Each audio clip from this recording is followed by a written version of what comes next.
run, you got to be able to pedal a bike, and you got to be able to swim.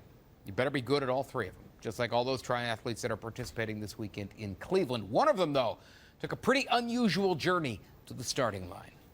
Lisimba Patilla is competing with many other athletes this weekend, but his story, pretty different. You see, it's not common that at a bike, run, and swim competition, an athlete would have just learned to swim a few years ago.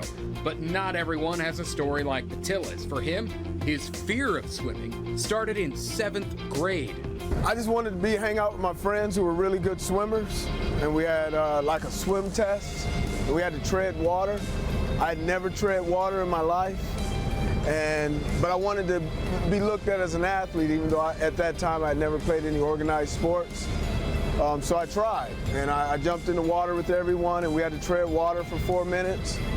And instead of treading water like I know how to do now, I ran in place as fast as I could.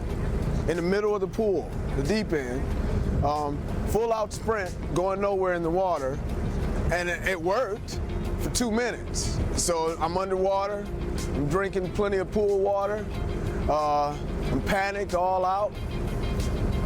A couple of my friends got me to a pole. Patilla was able to survive with a little help from his friends, but the memory of that day never left. In fact, it would be about 30 years before he actually learned to swim. Getting over that mental hurdle was the toughest part. That fear was something that I was ready for, that challenge, that I wasn't going to turn my back on fear. I was going to face it, and we were going to fight. And that challenge wasn't going to end until I won. A lot of his motivation came from his 2 kids. I spent many days on beaches with my daughters, and we only let the water hit our feet because we're all afraid to go deeper into the water. But over the past 2 years, we all go into the water. My youngest daughter, my oldest daughter, my wife, obviously myself, we go swimming, you know, and that's a huge plus in my life. That gives my heart a lot of good feeling that, you know what, I helped lead my daughters into a place that I wasn't fortunate enough to be led to when I was a young man. So it definitely helps drive. That makes me feel good to know that, you know what, my daughters comfortably swim now because their father got into the water and showed them that it's something that can be done. When you overcome that much, winning the triathlon isn't really the priority. It's about so much more. There's 60-year-old guys here that are going to beat me tomorrow, I guarantee you. Will beat me on Sunday, I guarantee you.